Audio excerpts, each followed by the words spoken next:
This coming Monday, the UK will have a new Prime Minister. The way things are going, it looks like it's going to be Liz Truss. But in order for it to be official, she will need to travel to the palace and get appointed by Queen Elizabeth herself, which will, by the way, make her the Queen's 15th appointment. Now, the irony of this is that although the Royal Encyclopedia states that the appointment of the Prime Minister is one of the few remaining personal prerogatives of the sovereign, Liz has actually questioned the necessity of the monarchy, and she's even called for its abolishment, which indeed leaves us wondering. Perhaps we should do away with the monarchy. It seems so archaic and regressive.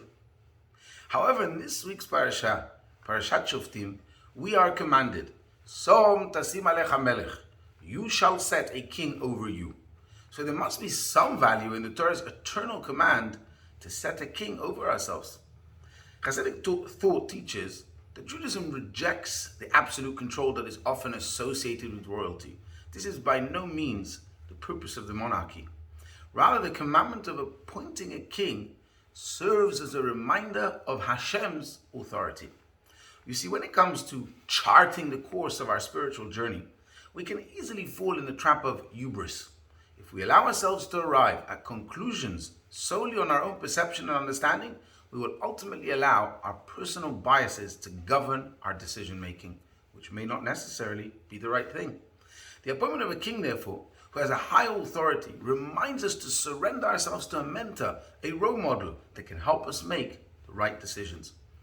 In other words, the idea of the king in the Torah is of a person who has cleansed himself of every bit of ego and self-interest. Basically, he has no will of his own except to fulfill God's purpose in creation.